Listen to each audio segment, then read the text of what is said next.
continue to rise, we are all looking out for ways to cut costs on our groceries. Our next guest says there are certain staple store-bought items you can make yourself at home. Here with DIY ways to save money in the kitchen is Chef Jashna Maharaj. Welcome back. Hello. Lovely to be here. Thanks. I love this idea, and I think everyone's gonna have their ears perked up. Starting with like lunches, which is the bane of most parents' existence. I love the idea of adding like homemade granola bars. They don't have those added preservatives. So tell us how you make these. Yeah, so these gorgeous things here, if you can believe it, they're super easy to make, right? A little toasted flavor. So I toast the oats and the almonds. Okay. Right? Just while you're preparing all the other little bits. Then literally a beautiful combination of vegetable oil, some honey, a little cinnamon, maybe, a little spices, whatever you want, and then mix it all together. I have cranberries, raisins, chocolate chips, almonds in here. Press it into a pan, and then just let it hang out in the fridge.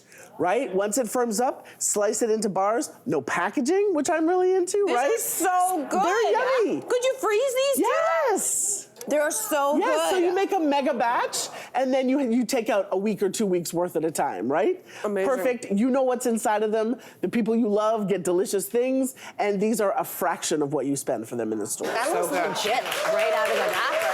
Okay, next, you say we can make our own cheese, which is, I've never made cheese before. Get ready. I love that you have the gloves and you are ready I'm ready, but why, before we start, why is it a great way to save money? One is buying a bottle of the finished product here is gonna be like 4 or 5 times at least what it's gonna, what it actually cost us, because there's a little bit of labor involved, right? And you're armed and you're ready to go. But essentially what we're gonna make here is labneh. Labneh is a yogurt cheese, roots around sort of Lebanon, the Middle East.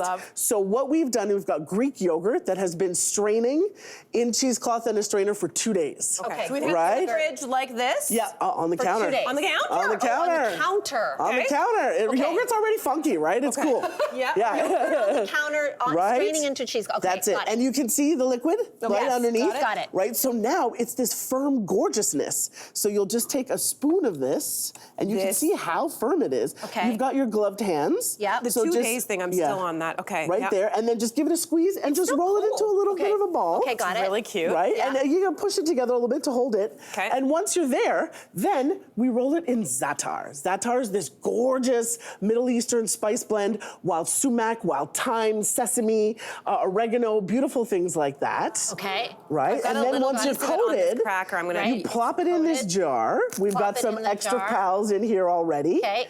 Right? And then we just top up with olive oil, let that hang out in the fridge, and you have a snack anytime you're ready. People drop in and surprise you, a beautiful thing. So That's and so remember, easy. this oil now is gonna be flavored, so that can get drizzled, dipped bread, like the gift keeps on giving. There's nothing to waste. Nothing to waste. Fancy. You look That's the fancy thing, and like right? you've been places. You look and some crunchy ready. salt, and you've seen some things, and you're like, I'll just whip this up. Wait, let me just try this. Have a little taste. You Yes. have a taste of this. Well, I'm going to move on because next you suggest that we make our own salad dressings, which is something that I do and have done for a while. But why do you think everyone should be doing this? One, bottle dressings are wildly expensive. The other piece that really means a lot to me is that they're crammed full of preservatives. Yeah. That's why they last so long, discarded in the door of your fridge, right? Salad dressings go to die there. And you can make these yourself at home very inexpensively, very easily. What are the go-to dresses that you like to make? I've got 3 here. Classic in the middle is balsamic vinaigrette. Balsamic, olive oil, garlic, bit of maple, you're done. Right? I've got a seasonal option here. This is called a warming winter. So there's cumin, oregano, apple cider vinegar, just interesting things, just a little, and then this can go on like roasted vegetables, right? On the warmy winter salad kind of vibe, right? Simple. And then the third one is one that I'm very excited about. It's that salad dressing that you have at Japanese restaurants, right? Yes. In that gorgeous little iceberg bowl that you get. And what I love about this is that there's celery, onions, garlic, ginger, tomato paste, a lot of things that end up kicking around the bottom of your produce bin. So this is a way to do a little fridge clean out, buzz it all together in the blender, and you are good. That salad dressing is so good. I had a different one. You had the warming one, I think, right? It's possibly the best salad dressing I've ever had. This is the warming one. I love it. Okay, we don't have much time left, but you're gonna tell us how we can make our own bread easily. Oh my gosh, I don't know if I believe it, but if it saves money, people should try. So. We're gonna take a nod from our Irish friends. Okay. Irish soda bread is a thing that you can knock together and have a fresh loaf of bread in an hour.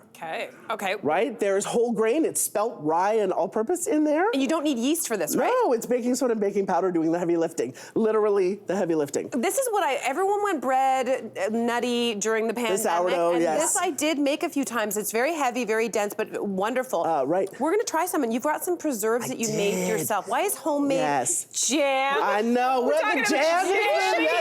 Shakira made her own jam. Right? That's it. Let's talk about homemade jam. So homemade jam, you control the sugar. There's about half as much sugar in the jam that I've made.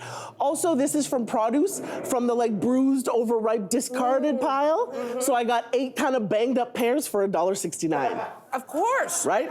And it doesn't matter. You're peeling and you're mushing them down in jam anyhow. I think I had the pear. Right? You had the caramelized pear. Good. Can we talk about it? I had the tomato preserves, and when I was told about this, I was like, that sounds gross. Oh, no. But it is so lovely. It works, right? It's like there's a little bit of heat. A bruschetta, right? and a I tomato. think the mouthful is cracker, labneh, tomato jam.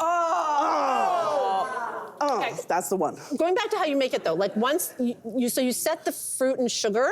Yes, you overnight, the fruit hangs out with some sugar and some lemon juice. Okay. Just to make friends, right? And then in the pot, and you cook it down over sort of medium-high heat, lots of bubbling and action. How long does that take That's typically? about 20 minutes to half an hour. Okay. Right? And by the time you take a smear and you can see the bottom of the pan, you're good.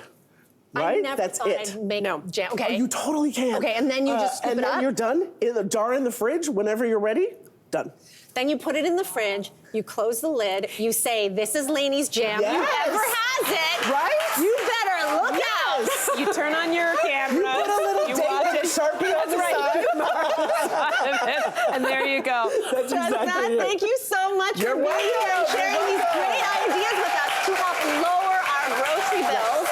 Now, viewers at home, get your phones out right now. Scan our handy QR code to get these recipes right in the palm of your hand.